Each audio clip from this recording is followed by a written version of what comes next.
कैसे हैं आप सभी? I hope all doing well. Candle to cash series में मैं आपको देने वाला था 5 पावरफुल सेटअप और एंट्री। तो मेरे प्रीवियस टॉपिक्स जो थे इसमें, तो मैंने doji candle, entry with proper stop loss आपको बता चुका हूँ। इसके साथ मैंने एक और टॉपिक क्लियर करा है आपको, स्मार्ट मार्केट रेंज ब्रेकआउट, ये भी एक सेटअप मैंने आपको बताया। इसके बाद मैंने एक और सेटअप आपको बताया, post candle for solid entry. इसी के साथ मैंने सबसे बेस्ट सेटअप जो बताया वो है solid bullish and bearish candle logics. ठीक है, ये काफी सारे सेटअप मैंने आपको, ये 4 सेटअप यहाँ पर मैंने आपको बता चुका हूँ। पांचवा जो सेटअप है वो मैं आज आपको बताने जा रहा हूँ, how to identify resistance zone and breakout confirmation. ठीक है, तो ये सबके लिए अपना ट्रेडिंग स्टाइल है। तो आज का जो टॉपिक है हमारा वो होने वाला है how to identify resistance zone plus breakout confirmation. तो रेजिस्टेंस के बारे में हमें थोड़ा सा पढ़ लेते हैं।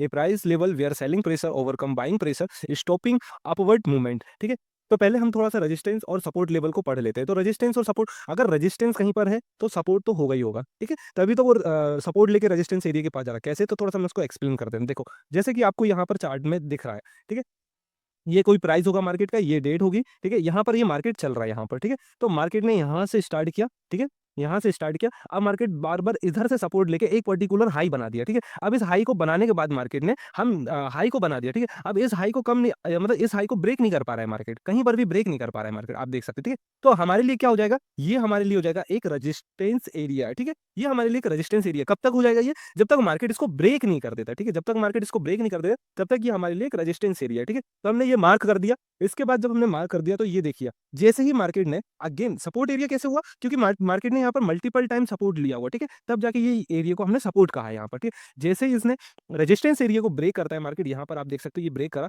ब्रेक करने के बाद मार्केट ने कंफर्मेशन, जो हमारा टॉपिक था ना कि कैसे ब्रेकआउट कंफर्मेशन हो, तो यहाँ पर कंफर्मेशन मिली हमें, क्योंकि मार्केट ने यहाँ पर क्या करा, देखो यहाँ पर मार्केट ने ब्रेक किया। ब्रेक करने के बाद कंफर्मेशन कहां पर होती है, जब ये रेजिस्टेंस एरिया, क्योंकि ये अभी तक रेजिस्टेंस कर रहा था, फेस कर रहा था मार्केट यहाँ पर रेजिस्टेंस, क्योंकि ये ब्रेक नहीं कर पाया था। ठीक है, तो जैसे ही मार्केट ने ब्रेक करा, देन यहाँ पर रिट्रेसमेंट हुआ। देखिए, रिट्रेसमेंट को ही कंफर्मेशन कहते हैं। हमेशा एक चीज याद रखना, किसी भी लेवल पर अगर कंफर्मेशन चाहिए है तो वहां पर एक रिट्रेसमेंट होना बहुत जरूरी है। तो इस एरिया पर हमें ये कंफर्मेशन मिल गई। कहां पर है, कौन सी कंफर्मेशन, ये हम प्राइस एक्शन में हम पढ़ते हैं। ठीक है, प्राइस एक्शन में हम ये यहाँ पर पढ़ते हैं। ठीक है, प्राइस एक्शन में हम कंफर्मेशन पढ़ते हैं कि अगर मार्केट ने कोई एरिया को ब्रेक कर, अगर ये मान के चलो कोई सपोर्ट है तो सपोर्ट को भी ब्रेक कर रहा, तो हमें कंफर्मेशन इस तरीके से चाहिए। अगर कोई ये रेजिस्टेंस है, ठीक है, ये चीज समझिए, ये कोई रेजिस्टेंस है मार्केट यहाँ, तो यहाँ पर भी हमें एक कंफर्मेशन चाहिए। तो सेम मार्केट ने यहाँ पर एक कंफर्मेशन बनाई हुई है। ठीक है, तो जैसे ये कंफर्मेशन हुई तो अब ये क्या हो गया हमारे लिए, बताएं आप सभी। अब ये हमारे लिए होगा एक सपोर्ट एरिया। ठीक है, अब ये हमारे लिए किस तरीके से एक्ट करेगा,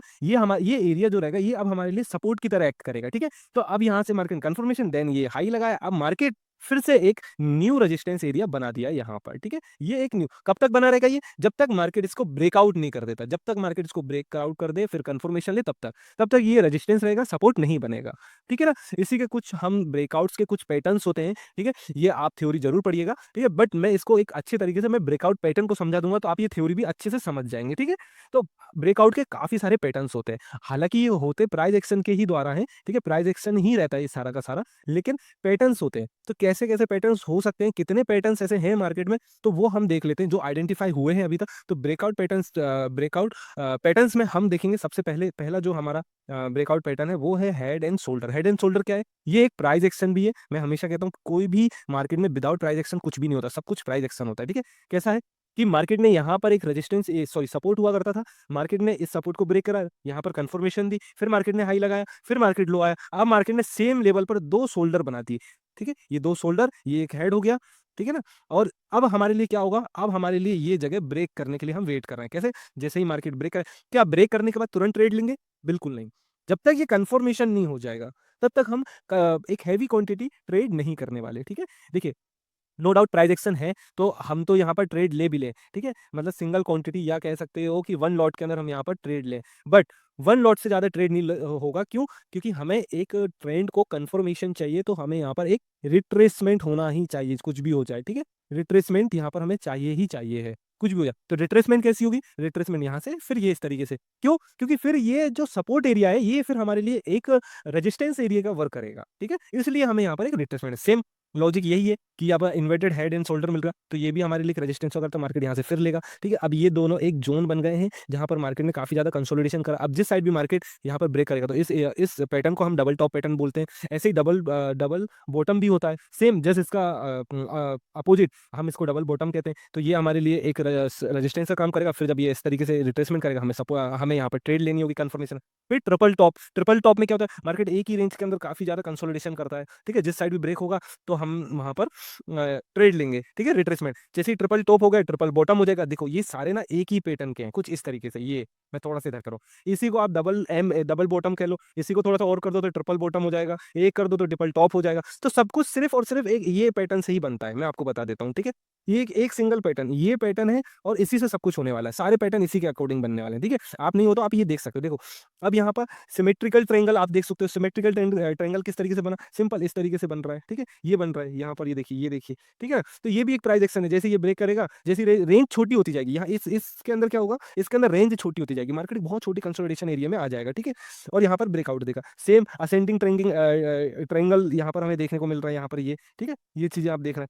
तो इसके बाद हमें वेज रिवर्सल, वेज कंटिन्यूसल, इस टाइप के चैनल एक चैनल के अंदर इस टाइप का, ये जो मार्केट है इस टाइप का एक चैनल के अंदर मार्केट यहाँ पर चलता है। तो चैनल जिस साइड भी ब्रेक करेगी और रिट्रेसमेंट होगा तो फिर हमारा ट्रेड उस साइड होगा। ठीक है, तो एक चैनल होता है, फ्लैग होता है, फ्लैग जस्ट चैनल के साइड, चैनल जैसा ही होता है, बट वहां पर हमें कुछ इस तरीके का देखने को मिलता है। यहाँ पर मार्केट इस तरीके का, यहाँ पर हमें कुछ इस तरीके का मार्केट देखने को मिलता है, जैसे कि आप यहाँ पर देख सकते हैं। ठीक है, इस तरीके का आता है मार्केट, ये एक फ्लैग टाइप का बना हुआ है यहाँ पर। ठीक है, उसके अंदर बाद कुछ और है, डिसेंडिंग ट्रायंगल और रेक्टेंगल। ठीक है, और यहाँ पर हम पढ़ेंगे इसको पेमेंट, पता नहीं क्या है ये, बट सेम ही है, मतलब पैटर्न्स के नाम दिए हुए हैं यहाँ पर। ठीक है, बाकी प्राइस एक्शन सेम ही है सबके अंदर, बट हमें उसे आइडेंटिफाई करना आना चाहिए। ठीक है, तो आप इसकी प्रैक्टिस कर लीजिएगा। इसकी प्रैक्टिस करने के बाद फिर आप मार्केट को बहुत अच्छे से एनालिसिस करिएगा, तो आपको नो डाउट ये ट्रायंगल्स, ये पैटर्न सारे दिखेंगे। मुझे भी पहले ये वेज रिवर्सल ये नहीं दिखता था। ठीक है ना, बट जब मैंने मार्केट को एनालिसिस किया, फिर टाइम फ्रेम, अलग अलग टाइम फ्रेम पे मैंने मार्केट को यहाँ पर एनालिसिस किया। इसके बाद जब मैंने अलग अलग टाइम फ्रेम पे मैंने मार्केट को एनालिसिस किया, तब जाके मुझे ये पैटर्न यहाँ पर देखने को मिले। ठीक है, आप थोड़ा सा ब्रेकआउट के ऊपर का समझ लेते हैं कि आखिर कैंडल्स में किस तरीके से ब्रेकआउट होता है। ठीक है, तो हुआ क्या, मैं आपको बता देता हूँ। ब्रेकआउट के लिए कोई एक लाइन कंसीडर नहीं करता हूँ, मैं एक जोन बनाना कंसीडर करता हूँ। ठीक है, क्योंकि एक पर्टिकुलर नंबरिंग पे तो ठीक है, एक प्राइस पर तो मार्केट रिएक्ट करता है, बट उस प्राइस पर पर्टिकुलर रिएक्ट नहीं करता। उस प्राइस के आगे पीछे के कुछ और प्राइस होते हैं जहां पर मार्केट रिएक्ट करता है। ठीक है, तो यहाँ पर मान के चलो मेरा कोई एक जोन है। ठीक है, कोई XYZ ये प्राइस है मेरा। ठीक है, अब यहाँ पर मैंने यहाँ पर एक जोन बनाया। ठीक है, ये दो लाइन बना के मैंने यहाँ पर जोन बना लिया। ठीक है, जोन बना लिया, कैसे बनाया कि मार्केट यहाँ पर आया, एक बार फिर रिवर्स हो गया, मार्केट फिर यहाँ आया, फिर यहाँ से रिवर्स हो गया। देखो अब आप बताओ जोन क्यों जरूरी है। पहले मार्केट इस पर्टिकुलर जगह से रिवर्स हुआ, फिर मार्केट इस पर्टिकुलर जगह से रिवर्स हुआ, तो क्या मेरे लिए यही लाइन होगी, नहीं होगी ना। तो मैंने यहाँ पर एक जोन इसलिए बनाया था। ठीक है, कि प्राइस कई बार एक ही जगह से नहीं होता ना, अगर ये 500 कोई लेवल, तो मार्केट जरूर नहीं 500 से थोड़ा सा ऊपर थोड़ा सा नीचे करके रिवर्स हो जाए। तो मेरे लिए तो ये जोन बना लूंगा तो ज्यादा ईजी हो जाएगा। ठीक है, तो इस तरीके से मैंने यहाँ पर एक जोन बना लिया है। ठीक है, जोन बनाने के बाद जब मैंने देखा कि मार्केट पर्टिकुलर इसी जोन से रिवर्स हो रहा है, तो कहीं ना कहीं एक मेरे लिए रेजिस्टेंस एरिया तो ये है। ठीक है, तो ये एक रेजिस्टेंस एरिया मेरे लिए हुआ ही हुआ है। ठीक है, अब ब्रेकआउट के लिए मैं वेट कर रहा हूँ। कैसे, मार्केट यहाँ पर आया, यहाँ पर आने के बाद मार्केट ने ब्रेकआउट तो दिया, नो डाउट, बट क्या मैं इस पर ट्रेड करूंगा, हाँ सिंगल क्वांटिटी डाल दूंगा मैं यहाँ पर। ठीक है, 75 सिंगल लॉट, या सिंगल लॉट में यहाँ पर डाल दूंगा, जिससे कि अगर फ्लो में मार्केट सीधा ऊपर चला जाता है तो मेरे से ये ट्रेंड मिस नहीं हो, इस वजह से मैं यहाँ पर एक सिंगल लॉट एंटर कर दूंगा। फिर हैवी क्वांटिटी कब आप यहाँ पर ऐड करेंगे, हैवी क्वांटिटी में तब ऐड करूंगा जब मुझे यहाँ पर इस जगह को कंफर्मेशन मिल जाए। ठीक है, हम यही तो पढ़ रहे हैं कंफर्मेशन के लिए। ठीक है, जब तक मुझे कंफर्मेशन यहाँ पर नहीं मिलेगी, मैं यहाँ पर हैवी क्वांटिटी नहीं करूंगा। उसके पीछे का लॉजिक क्या है, जब मेरे लिए ये जोन मेरे लिए जब रेजिस्टेंस का काम कर रहा था, ठीक है, जब ये रेजिस्टेंस का काम कर रहा था, फिर मार्केट ने इसी जोन से एक सपोर्ट लेके और फिर ऊपर जा रहा है, मतलब कहीं ना कहीं यहाँ पर फ्रेश बायर्स यहाँ पर एंटर हुए हैं। ये चीज मेरे लिए बहुत इंपॉर्टेंट है, क्योंकि जब तक फ्रेश बायर यहाँ इस पॉइंट से ऐड नहीं होंगे, तब तक एक ये अच्छी रैली मार्केट यहाँ से नहीं देगा। आप समझ रहे हैं इस चीज को। तो फ्रेश बायर यहाँ पर ऐड होना बहुत जरूरी है, ठीक है। इसलिए रिटर, क्योंकि जिन्होंने यहाँ कहीं से बाय करी होगी वो, उनके लिए ये प्रॉफिट होगा पूरा, ये पूरा एरिया प्रॉफिट होगा, ठीक है। जब ये प्रॉफिट होगा तो ये बुक भी करेंगे, तो जब ये बुक करेंगे तो मार्केट फिर हमें छोटे पॉइंट पे मिल जाएगा, एक रिट्रेसमेंट पॉइंट पर मार्केट मिलेगा। जो इंटरेस्टेड होंगे वो यहाँ पर एंट्री करेंगे, और उन्हीं के जो अच्छे प्लेयर्स होंगे, बिग प्लेयर्स होंगे, जो मार्केट को अपवर्ड ले जाना चाह रहे हो, वो जब यहाँ पर एंट्री करेंगे इस पर्टिकुलर जगह पे, तब जाके मैं यहाँ पर एंट्री लूंगा एक अच्छी क्वांटिटी में, और फिर इनके अकॉर्डिंग करूंगा। स्टॉप लॉस मेरा कम से कम नहीं तो छोटा सा पॉइंट होगा, 30 से 40 रुपए का यहाँ पर पॉइंट्स का स्टॉप लॉस मैं यहाँ पर दूंगा, और एक बहुत बड़े ट्रेंड के लिए मैं यहाँ पर प्लान करूंगा, ठीक है। ये चीज रहेगी, ठीक है। तो अब मैं आपको एक चीज बता देता हूँ कि मेरी रिसेंट ट्रेड मिस्टेक क्या थी, ठीक है। आप थोड़ा इसको आईएमपी है, आप थोड़ा सा अच्छे से समझने की कोशिश करें कि मुझसे कितनी बड़ी गलती हुई है, ठीक है। तो ये रिसेंट का मार्केट है, 1 डे के टाइम फ्रेम है, निफ्टी का चार्ट है ये, ठीक है। अब मेरे साथ हुआ ये कि मार्केट को मैंने जब 1 डे टाइम फ्रेम पर देखा तो मार्केट ने प्रीवियस टाइम पर यहाँ से मल्टीपल टाइम सपोर्ट लिया हुआ था। देखिए जोन बनाना क्यों जरूरी है आपको यहाँ पर समझ आ जाएगा, ठीक है। मार्केट ने पहले यहाँ से सपोर्ट लिया, फिर मार्केट ने इन जगह से सपोर्ट लिया, तो मैंने यहाँ पर एक सिंपल सा काम करा कि मैंने ये जोन ड्रॉ कर लिया यहाँ पर, ठीक है। टूल की हेल्प से यहाँ पर एक जोन ड्रॉ कर ली, ये मेरा जोन हो गया, ठीक है। ग्रीन है इसका मतलब ये सपोर्ट है, ठीक है। और ये जितने भी रेड हैं, ये रेड है, ये रेड है, तो ये मेरे लिए कहीं ना कहीं प्रीवियस रेजिस्टेंस मार्केट के लिए रहेंगे, ठीक है। तो जब मैंने ये सपोर्ट जोन आइडेंटिफाई किया, ठीक है, तो मुझे यहाँ पर मार्केट देखने को मिला इस एरिया पर।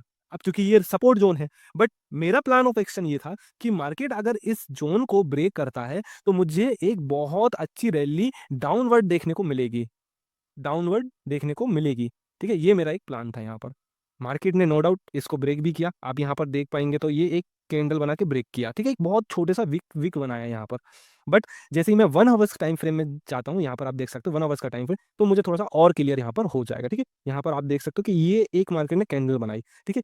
इसी को मैं थोड़ा और छोटे टाइम फ्रेम पे लेके जाता हूँ, जहां पर मैं ट्रेड करता हूँ 5 मिनट का टाइम फ्रेम, वहां पर आपको थोड़ा सा समझ में आएगा। तो ये मार्केट चला, ठीक है, यहाँ पर मार्केट ने एक कैंडल बनाई, ठीक है। अब मेरा प्लान क्या था कि मार्केट इस जोन को ब्रेक करेगा और मैं ट्रेड लूंगा। नो डाउट मैंने यहाँ कहीं पर एक ट्रेड एग्जीक्यूट की, ये मेरा प्रॉफिट चला, ठीक है। क्योंकि क्वांटिटी ज्यादा नहीं थी तो प्रॉफिट भी ज्यादा नहीं था, ठीक है। कुछ यहाँ पर मेरे लॉसेस हुए, बट ठीक है, ठीक है, कोई दिक्कत नहीं, क्योंकि मैं एक बड़े प्लान कर रहा था, बड़ा ट्रेड प्लान कर रहा था, तो छोटे छोटे स्टॉप लॉस देना मेरे लिए कोई वो नहीं था, ठीक है। यहाँ पर थोड़ा सा साइडवेज भी मार्केट चला गया था, इसमें भी थोड़े से स्टॉप लॉस हिट हुए थे मेरे, बट ठीक है। बट मेन जो पॉइंट है वो ये है कि मार्केट ने जैसे इस जोन को ब्रेकआउट किया, मैंने यहाँ पर एक ट्रेड डाल दी अच्छी क्वांटिटी के साथ, ठीक है। ज्यादा बड़ी क्वांटिटी नहीं डाली थी, क्योंकि मुझे यहाँ पर एक रिट्रेसमेंट, मैं हमेशा कहता हूँ मुझे रिट्रेसमेंट या मैंने कहा ब्रेकआउट कंफर्मेशन चाहिए, तो ब्रेकआउट कंफर्मेशन मुझे मिला नहीं था। सिंपल मार्केट ने ये इस जगह को ब्रेक कर दिया था, ठीक है। तो कंफर्मेशन चाहिए मुझे, तो कंफर्मेशन के लिए मुझे क्या पैटर्न चाहिए आप बताएं मुझे। कंफर्मेशन के लिए मुझे कुछ इस तरीके का पैटर्न चाहिए। तो मार्केट ऊपर तो गया ब्रेकआउट देने के बाद, बट जैसे ही ये रेड कैंडल बनी, ठीक है, मेरी क्वांटिटी यहां पर इंक्रीज हुई और मार्केट रिवर्स चला गया सीधा, ठीक है। चूंकि मेरा प्लान क्या था, मेरा प्लान सिर्फ वन साइडेड था, मेरा प्लान वन साइडेड था कि मुझे इसके ब्रेक पर एंट्री चाहिए, और मैं, मेरा प्लान ये था कि मार्केट नीचे जाएगा, ठीक है। ओवर कॉन्फिडेंस में यहां पर करूंगा कि ओवर कॉन्फिडेंस की वजह से मेरा ये एक बहुत बड़ा ट्रेंड मिस हो गया, स्टॉप लॉस गया, नो डाउट कोई बड़ी चीज नहीं है, लॉस कोई बड़ी चीज मैं कंसीडर नहीं करता हूँ, जस्ट नंबर मेरे लिए। बट एक ट्रेंड मिस हो जाना, ये ट्रेंड मिस हो जाना, ये बहुत बड़ा मिस्टेक है, इससे बड़ी मिस्टेक मेरे पास नहीं हो सकती, ये सबसे बड़ी मिस्टेक है मेरे लिए, ठीक है। तो मैं हमेशा फोकस करता हूँ, क्योंकि ट्रेंड ही तो कैप्चर करना है हमें मार्केट में, पैसा तो बन जाएगा अगर आपने एक ट्रेंड कैप्चर कर लिया। क्यों हुआ ये मिस्टेक मैं आपको बताता हूँ।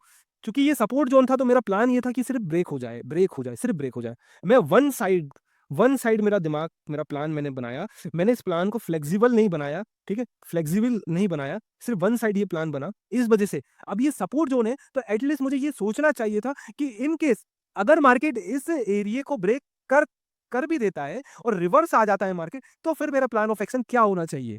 ये चीज मेरे माइंड में नहीं थी, ये चीज मेरे प्लान में नहीं थी, ये चीज मेरे प्लान में नहीं थी। मैं कभी भी ट्रेड करता हूँ, कोई मैं कुछ एक भी दिन ऐसा नहीं होगा जिस दिन मैंने प्लान ना बनाया हो, हर दिन मैं प्लान बनाता। आप देख सकते हो ये रिसेंट ट्रेड है, 7 तारीख 8 महीना 2025, ठीक है। तो ये अभी की बात है, ठीक है, ये कल की बात, कल नहीं सॉरी, ये थर्सडे की बात है, एक्सपायरी के दिन की बात है।